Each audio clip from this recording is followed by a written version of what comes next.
जय श्री राम भारत। राम राम, जय श्री राम राम राम, मोरे राम भारत। राम राम। मुझे अयोध्या का समाचार सुनाओ भरत। कैसी है मेरी अयोध्या? विदा के समय पिताश्री अत्यंत अस्वस्थ लग रहे थे। कैसे हैं वो? जय श्री राम राम भ्राताश्री, राम, पिताश्री स्वस्थ एवं अस्वस्थ होने के जंजाल से मुक्त हो गए।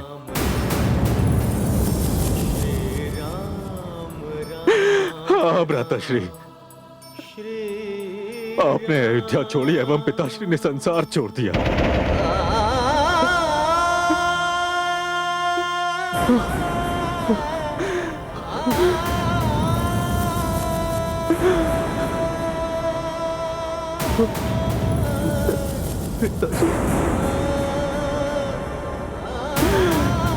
वो भरत की भांति पाषाण हृदय नहीं थे ना भ्राताश्री, जो राम को विदा करने के पश्चात भी जीवित रहते।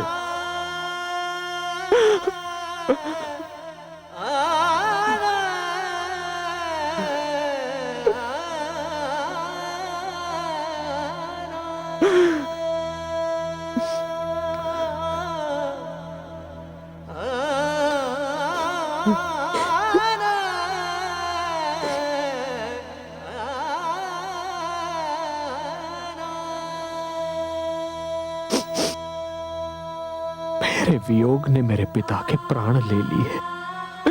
नहीं भ्राताश्री, नहीं। पिताश्री का निधन आपके वियोग के कारण नहीं हुआ है।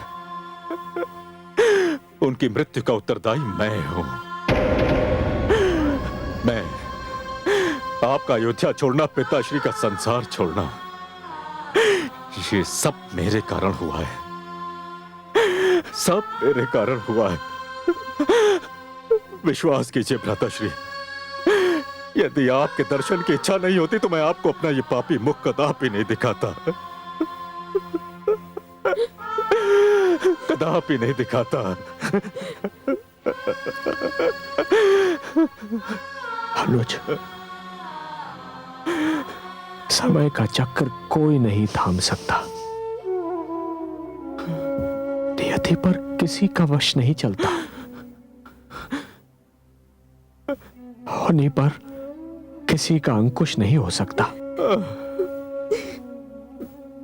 हानि लाभ, यश अपयश, जीवन मरण,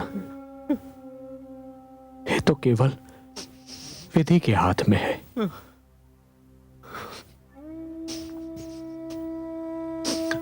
जो होना था वो तो होना ही था। जो होने जा रहा है वो भी होकर ही रहेगा।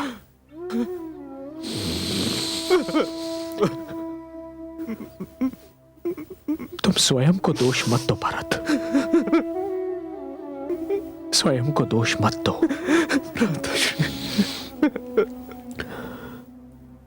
भ्राताश्री, स्वयं को दोष मत दो।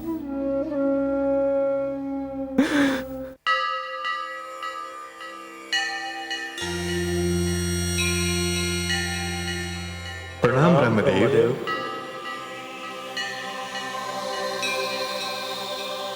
हे ब्रह्मदेव, हम आपकी शरण में आए हैं। हे प्रजापति, धरती पर जिस प्रकार राम भरत मिलाप हो रहा है, उससे देवताओं में भय और असंतोष की लहर दौड़ गई है। देवता धरती पर मानवों के मिलाप से भयभीत हो जाएं, क्या यह अद्भुत नहीं है? हे देवराज, यह मिलाप तो पारिवारिक संबंधों की चरम सीमा दिखा रहा है। बता रहा है कि परिवार के सदस्यों में कैसा प्रेम होना चाहिए, कैसी एकता होनी चाहिए। आज धरती पर राम और भरत के मिलाप ने जो दृश्य दिखाया है, मानव जाति उसे युगों युगों तक अपने हृदय से लगा के रखेगी। हमारे भय का कारण यह है कि यदि इस मिलाप के पश्चात भरत ने राम को अयोध्या लौटने के लिए तैयार कर लिया तो क्या होगा? देवताओं और मानवों को समान रूप से आतंकित करने वाले अत्याचारी रावण का क्या होगा? प्रजापति उस क्रूर अत्याचारी का सर्वनाश कौन करेगा? इंद्रदेव, विष्णु ने मानव रूप में जन्म लेकर जो निर्णय लिया है उसके कारणों को आप भूल रहे हैं। रावण के सर्वनाश से पहले राम के रूप में मर्यादा पुरुषोत्तम बनकर धरती वासियों को मानवता, सभ्यता, धर्म पालन एवं संस्कृति रक्षा की परिभाषाएं बतानी थीं। और मर्यादा पुरुषोत्तम से यह अपेक्षा कि वो अपने मार्ग से डिग जाएंगे, व्यर्थ है। देखिए धरती पर क्या हो रहा है।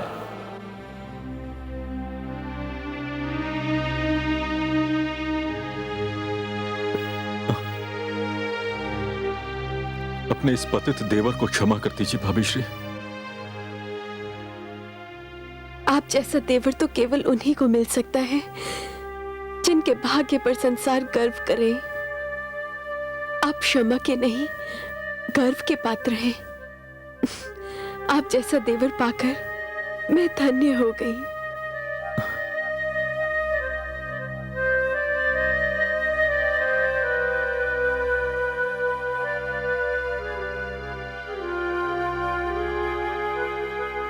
अनुज,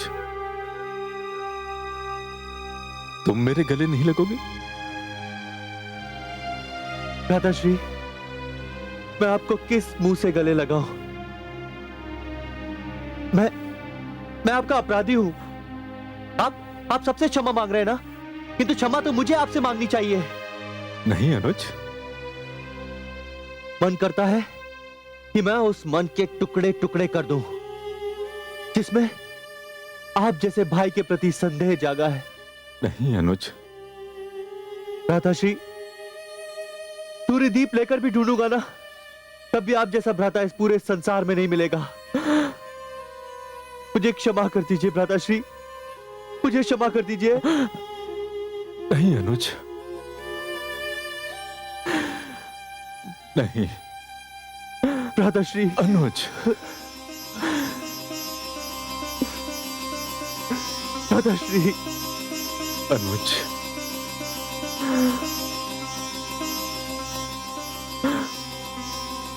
अनुज, तुम गले लग गए, सारे क्लेश दूर हो गए। शिष्य राम। गुरुदेव। गुरुदेव। आयुष्मान भव।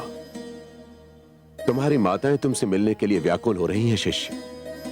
मेरी माताएं आई हैं? माता कैकेयी भी? हाँ।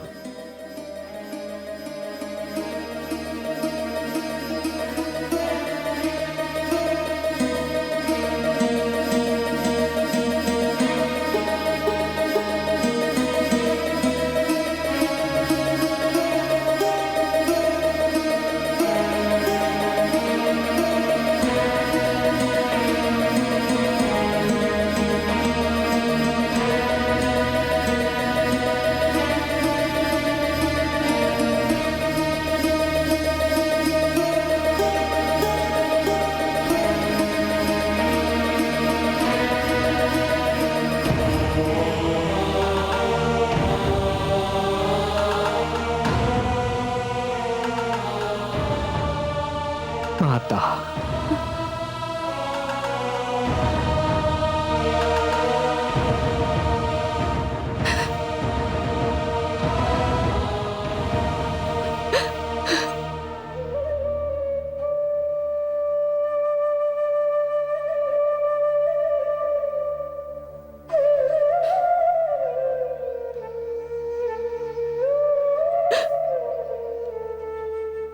जो माता राम के हृदय में बसती है, रमती है,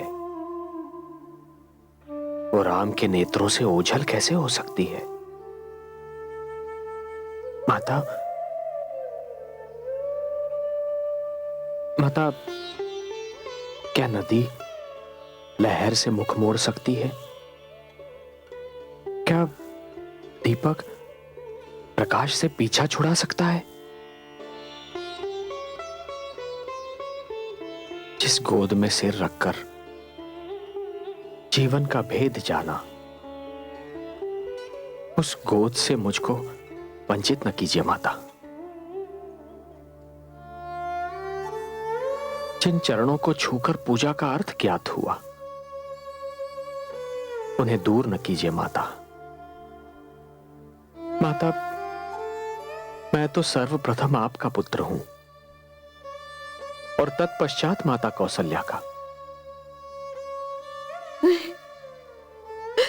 नहीं पुत्र, नहीं।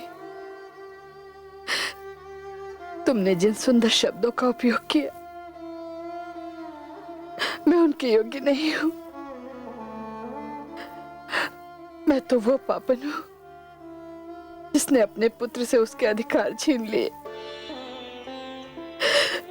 जिसने अपने पति से उनका जीवन छीन लिया। मैंने तो अपने ही हाथों से अपने मांग के सिंदूर को पोंछकर उसमें राख भर दी। मैं ही तो रघुकुल के दुखों का कारण हूं। मैं ही तो सारे विनाश की जड़ हूं। नहीं माता, माता आप तो वो सुंदर वृक्ष हैं जिस पर भरत जैसा सुंदर सा पुष्प खिला है, जिसने राम को ममता की छाया दी है। नहीं पुत्र, नहीं। मैं ही जानती हूं मैंने कितना अनर्थ किया है।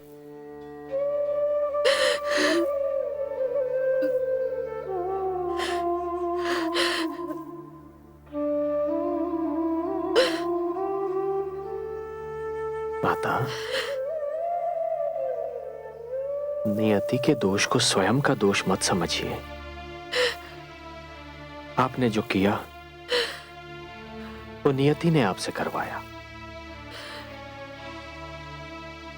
आपके प्यार को तरसते हुए इस पुत्र को गले लगा लीजिए माता।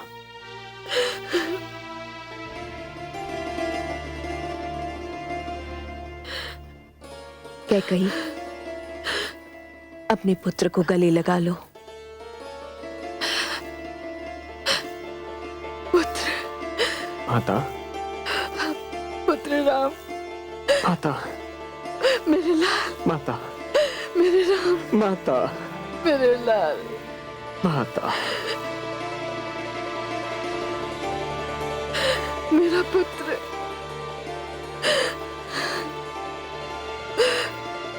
पुत्र, मेरे लाल। मैं जानती थी कोई और मुझे क्षमा करे न करे, मेरा पुत्र मुझे अवश्य क्षमा करेगा। हाँ माता, मैं जानती थी। मैं भी कितनी स्वार्थी हूँ। तुम्हें देखते ही भूल गई कि कौशल्या दीदी और सुमित्रा दीदी भी तुम्हें गले लगाने के लिए कितनी व्याकुल हैं।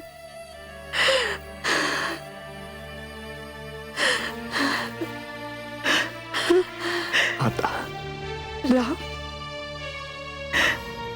पुत्र राम,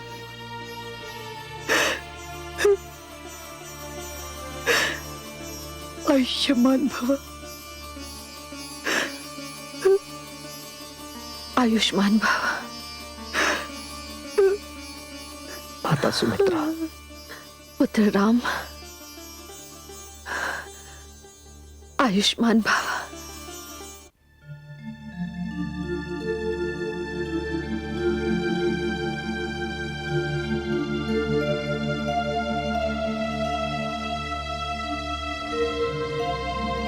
आयुष्मान भव।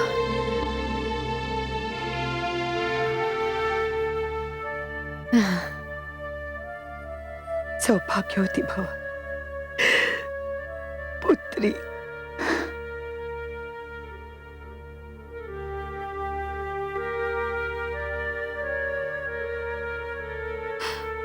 नहीं पुत्री, नहीं। पुत्र राम ने तो मुझे क्षमा कर दिया, किंतु जब तक तू मुझे क्षमा नहीं करेगी तब तक नहीं मातेश्री, मैं आर्यपुत्र के चरणों की सौगंध खा के कहती हूँ कि मेरे हृदय में आपका जो पहले स्थान था अब भी वही है। मर्यादा पुरुषोत्तम, मुझे आप रघुवंशियों पर गर्व है।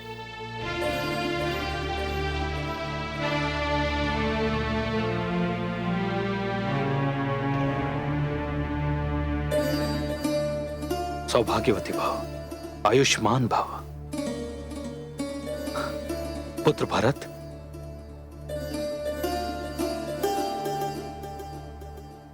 पुत्र भरत, जब तक मैं तुमसे क्षमा नहीं मांग लेता मुझे शांति नहीं मिलेगी। पुत्र, कुछ समय के लिए मैं भूल गया था कि भरत ही श्री राम का दूसरा रूप है, धर्म की साक्षात मूर्ति है। मैं तुम पर संदेह कर बैठा कि तुम राम पर आक्रमण करने जा रहे हो। मैं अपनी सोच के लिए लज्जित हूं। ऐसा न कहिए, आपने कोई भूल नहीं की।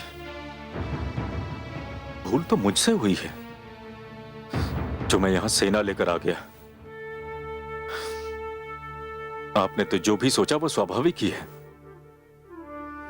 मैं तो स्वयं यहां अपनी एक भूल सुधारने आया हूं।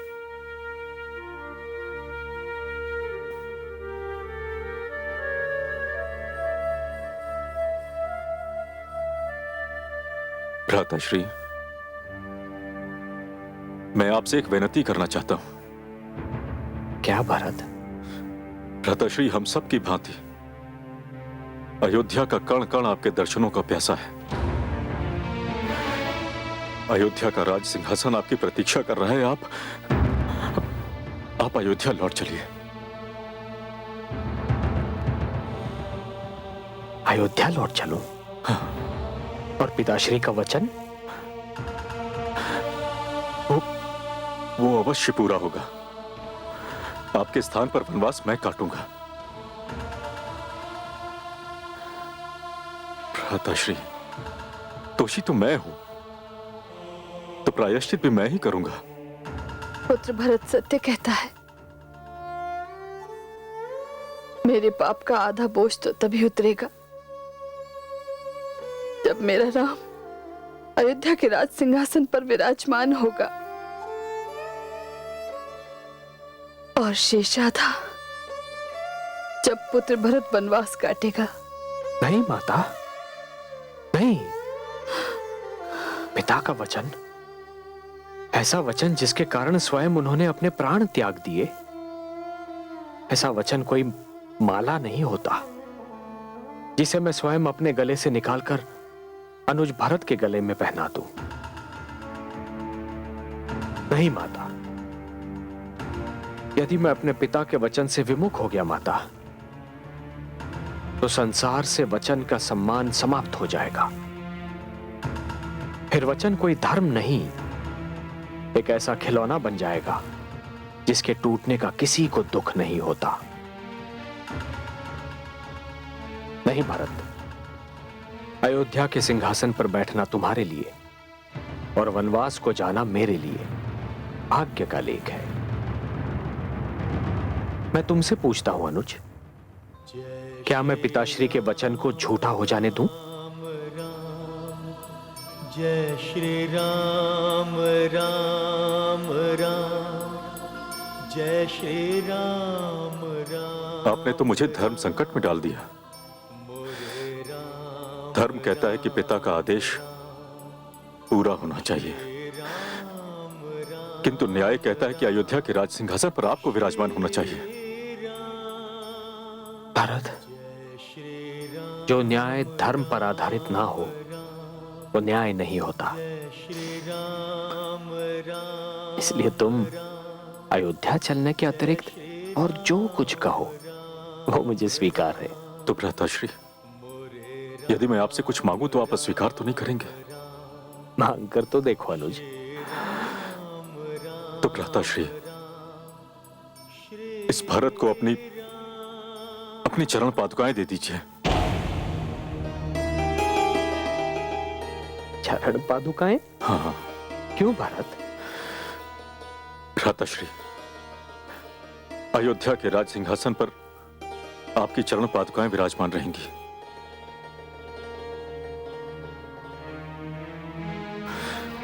और 14 वर्षों तक मैं आपका प्रतिनिधित्व करूंगा। किंतु ध्यान रहे भ्राताश्री, 14 वर्षों तक एक एक दिवस में आपकी प्रतीक्षा करूंगा, किंतु यदि 14 वर्ष पश्चात आपने क्षण मात्र का भी विलंब किया तो आपके चरणों की सौगंध, ये भरत अपने प्राण त्याग देगा, ये भरत अपने प्राण त्याग देगा भ्राताश्री।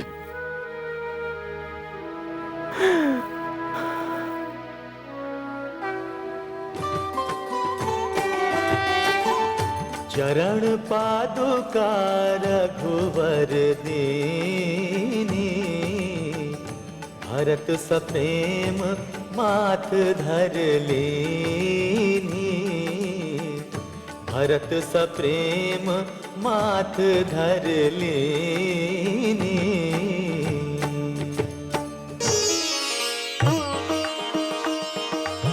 भारत। भ्राताश्री,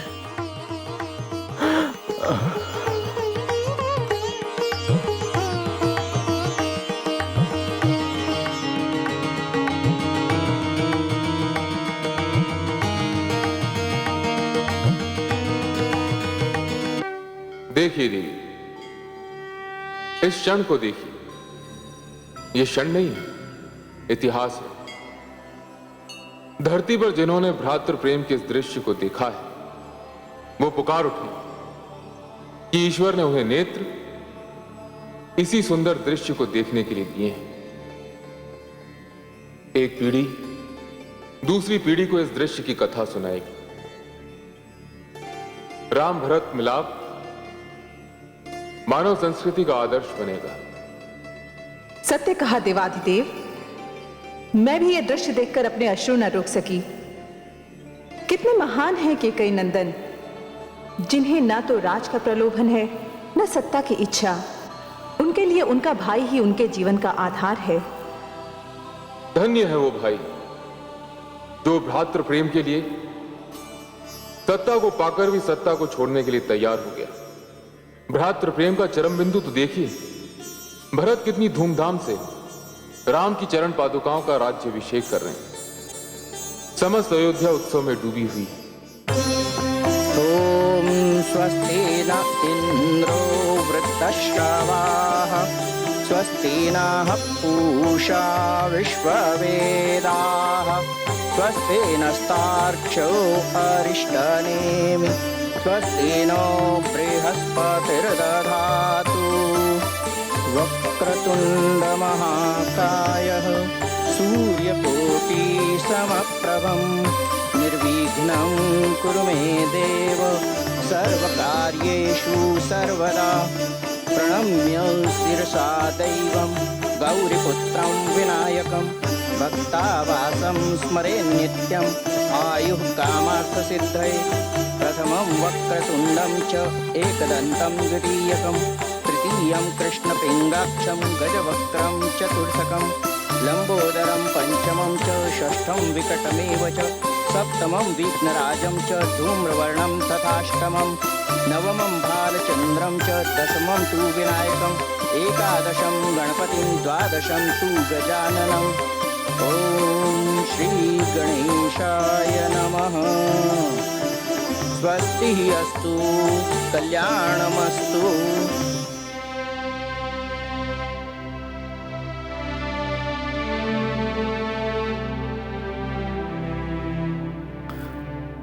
अनुज, आज से अयोध्या की व्यवस्था के तुम उत्तरदायी रहोगे। मुझे आपका सहायक बनने में अपार हर्ष होगा भ्राताश्री। सहायक नहीं अनुज,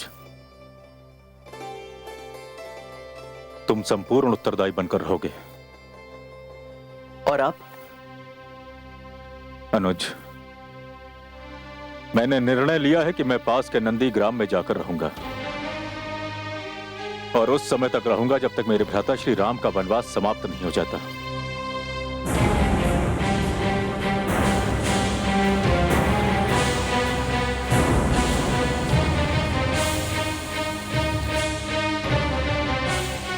राज्यसभा स्थगित करने की घोषणा की जाती है।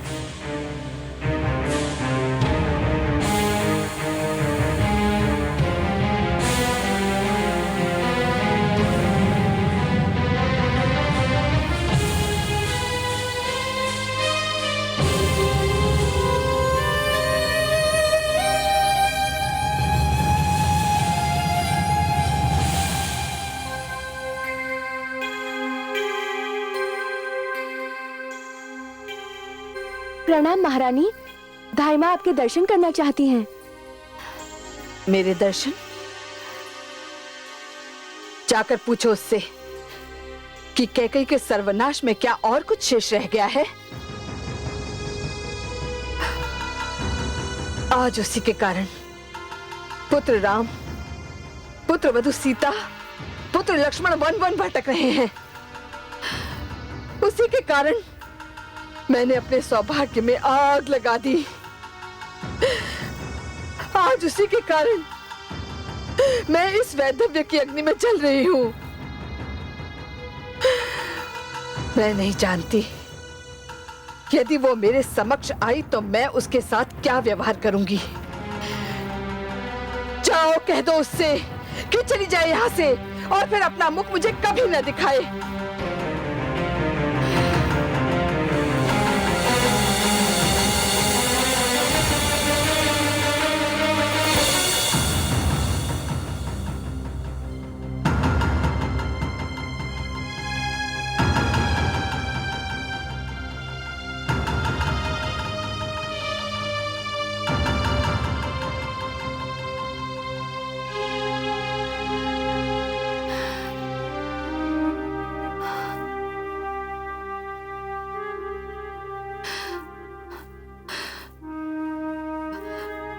मैं जानती हूं तू क्यों आई है तो अपनी दीदी सीता की बहन ही ना। तू भरत के साथ नंदी ग्राम जाने की अनुमति लेने आई है मुझसे। हाँ माताश्री, मैं इसी क्षण से भयभीत थी। मैं जानती थी कि ये क्षण आने ही वाला है और आता भी क्यों ना।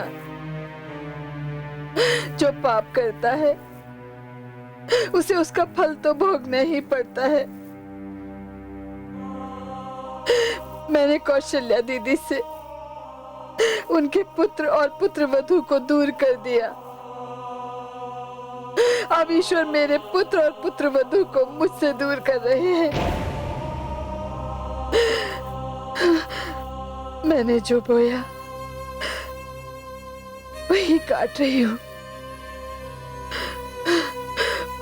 पाप करने से पहले ये सब भूल जाते हैं कि उन्हें उस पाप का फल भी भोगना पड़ता है जो मैं अब भोग रही हूं।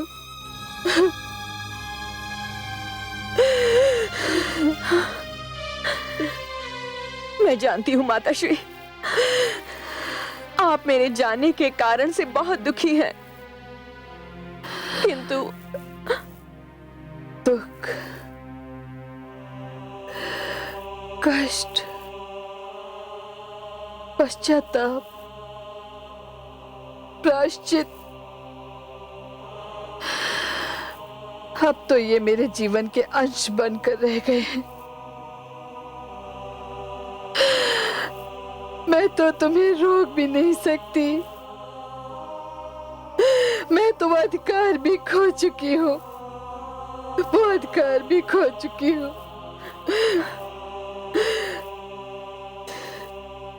जाओ पुत्री, पातिव्रत धर्म और जनकपुरी की परंपरा का निर्वाह करो। जाओ जाओ जाओ।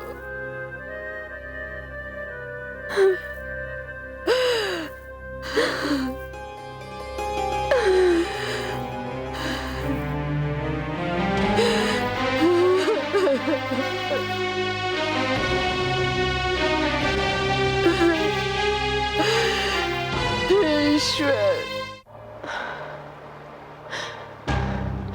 मैं शून्य और शून्य को जोड़कर एक बनाने चली थी, किंतु उत्तर शून्य का शून्य रहा। जिन्हें मैंने तोड़ना चाहा वो जुड़ गए। कदाचित मैं समय से पूर्व आ गई, किंतु मेरा समय अवश्य आएगा। मेरा लक्ष्य नहीं चूकेगा। स्त्रियां तब मेरा सम्मान करेंगी, तब आज की भांति एक परिवार नहीं होगा। जितने भाई होंगे उतने परिवार होंगे। मैं आऊंगी, तब आऊंगी। आज मेरा कार्यकाल समाप्त हुआ। हे काल, अब तेरा कार्य है। मुझे समाप्त कर, मुझे समाप्त कर, मुझे समाप्त कर।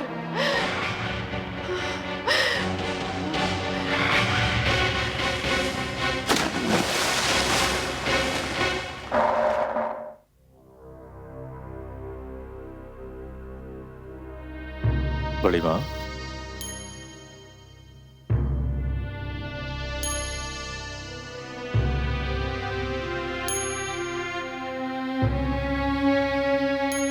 आयुष्मान भव, आयुष्मान भव। माता, अब हमें विदा कीजिए। मैं तुम्हें कैसे विदा करूं पुत्र? मेरा पुत्र राम आंखों से दूर हो गया तो मैं सोचती थी तुम्हें देखकर जी लूंगी, परंतु तुमने भी हमसे दूर जाने का निश्चय कर लिया। नहीं माता, नहीं। नंदीग्राम कोई अधिक दूर तो नहीं है। आपका जब जी चाहे हमसे मिलने आ जाइएगा। किंतु माता, हमारे भ्राताश्री तो हमसे इतनी दूर हैं कि उनसे मिलने में कल्पना के पांव भी थक जाएंगे। हमें आज्ञा दीजिए बड़ी मां।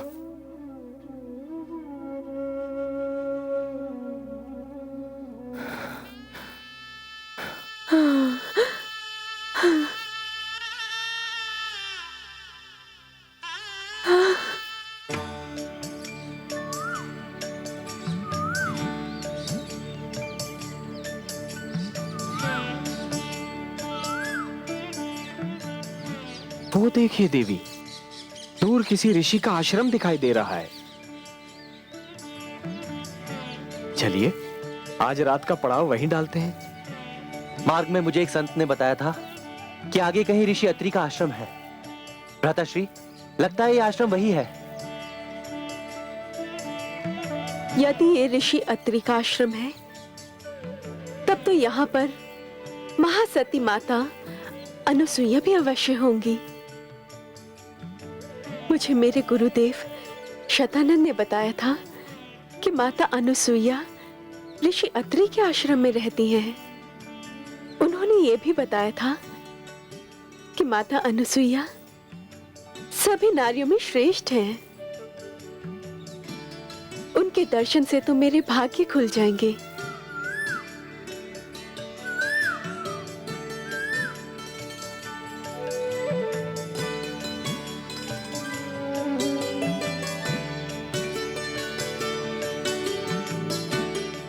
आइए देवी।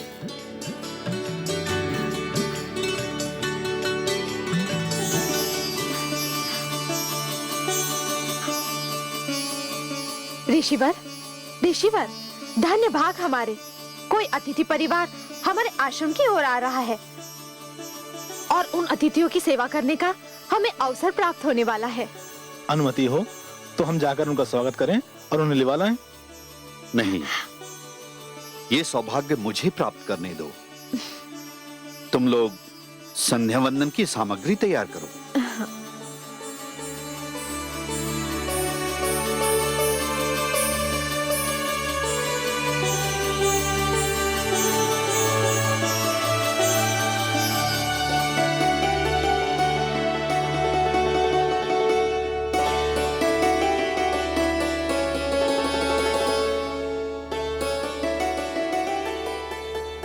सूर्यास्त के समय भी माथे पर इतना तेज लेकर जो महात्मा अपनी ओर आ रहे हैं वो अवश्य ऋषि अत्रि ही होंगे।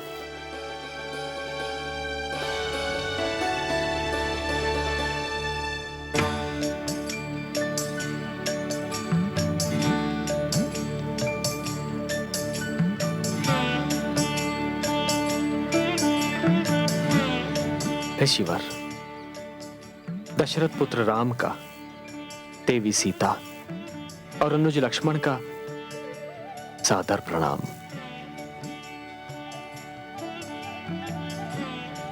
यशस्वी भव। आज मैं अपने भाग्य पर जितना भी गर्व करूं कम है। आप जैसे अतिथिगण आज इस आश्रम की शोभा बढ़ा रहे हैं। हे राम, ऋषि की आपसे एक विनती है। आप आज रात्रि इसी आश्रम में विश्राम करें। माता अनुसुईया कहाँ पे है? देवी, उन्होंने ही आपके आगमन की सूचना दी थी। आइए।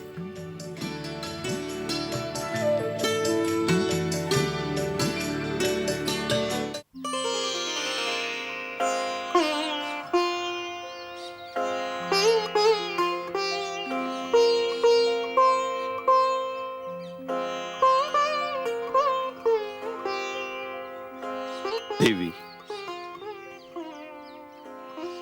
हमारे बड़े भाग्य हैं। हमारे अतिथि कोई और नहीं, कौशल्या नंदन श्री राम, जनक नंदिनी देवी सीता और सुमित्रा नंदन लक्ष्मण हैं। श्री राम, पुत्री जानकी, पुत्र लक्ष्मण, स्वागत है आपका। नहीं कौशल्या नंदन, नहीं। अहल्या का उद्धार करने वाले श्री राम के चरण तो मुझे स्पर्श करने चाहिए। क्यों माता? आप मुझसे बड़ी हैं और बड़ों के चरण स्पर्श करना छोटों के लिए सौभाग्य का विषय होता है। बड़ा आयु से नहीं, कर्म से होता है। आप तो ऋषि समाज और आश्रम संस्कृति के रक्षक हैं। भला आपसे बड़ा और कौन हो सकता है? अखंड सौभाग्यवती भव, यशस्वी भव। देवी, कोई जाने ना जाने, किंतु मैं जानता हूं श्री राम का वनवास ऋषि समाज के कल्याण का कारण बनेगा। शिष्यों, जाओ, अतिथियों के भोजन और विश्राम की व्यवस्था करो। जो आज्ञा गुरुदेव। ऋषिवर, आपको मेरे लिए सोने की व्यवस्था करने की आवश्यकता नहीं है, क्योंकि मैंने संकल्प लिया है कि जब तक मेरे भ्राता श्री राम का वनवास पूर्ण नहीं हो जाता, मैं एक रात्रि भी नहीं सोऊंगा। तुम धन्य हो सुमित्रा नंदन, तुम धन्य हो। ऐसा भाई केवल श्री राम का ही हो सकता है। चलो पुत्री। आओ श्री राम। आइए भ्राताश्री। पुत्रवधू, अपनी सासू मां के समक्ष इस प्रकार श्रृंगारहीन, इतना आभूषण रहित रहना अच्छी बात नहीं है। आभूषण रहित कहा? ये पुष्प है ना? माना के पुष्प आभूषणों से कम नहीं होते। फिर जब ये सीता जैसी संसार की सुंदरतम नारी के शरीर का स्पर्श कर रहे हो, तब ये पुष्प सोने चांदी के आभूषणों से भी मूल्यवान हो गए हैं। फिर भी मेरी इच्छा है कि मेरे पास जो आभूषण हैं, वे मैं तुम्हें दे दूं। उनका अधिकारी तुमसे बढ़कर कोई नहीं। तुम इस आसन पर बैठो, मैं अभी आई।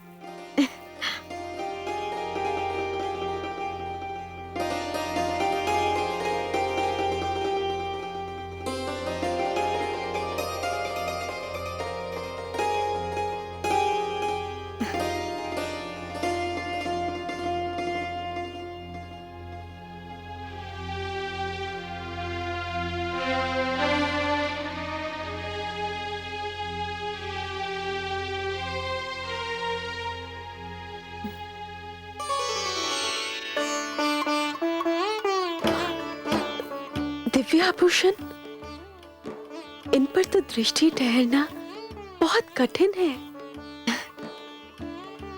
ये तो बहुत मूल्यवान है। तुम इन्हें पहनोगी तो इनका मूल्य और भी बढ़ जाएगा।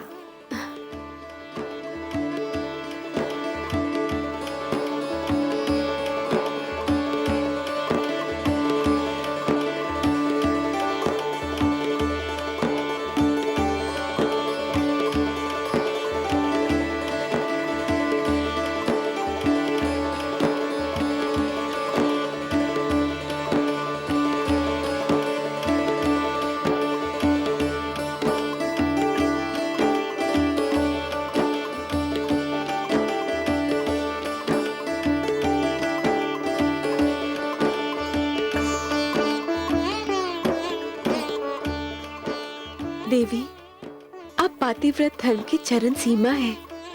कहते हैं पातिव्रत धर्म आपसे आगे जा ही नहीं सकता।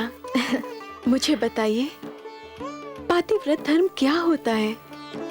जो स्वयं सिर से पांव तक पातिव्रत धर्म की मूर्ति है, वो मुझसे पूछ रही है कि पातिव्रत धर्म क्या है? जो स्वयं पातिव्रत धर्म की संपूर्ण परिभाषा है, वो मुझसे पातिव्रत धर्म की परिभाषा जानना चाहती है? देवी, पातिव्रत धर्म वही होता है तुम जिसका पालन कर रही हो। मैं तो केवल अपने स्वामी का साथ दे रही हूँ। पातिव्रत धर्म और क्या होता है? कहा जाता है कि धीरज, धर्म, मित्र और स्त्री की परीक्षा संकट के समय ही होती है। जो नारी संकट में भी अपने पति का साथ नहीं छोड़ती, वही पतिव्रता नारी होती है। क्योंकि यूं तो नारी के लिए पिता, भ्राता और पुत्र सभी हितकारी होते हैं, किंतु इन सब की सीमा निर्धारित है। कोई इन सीमाओं को पार नहीं कर सकता।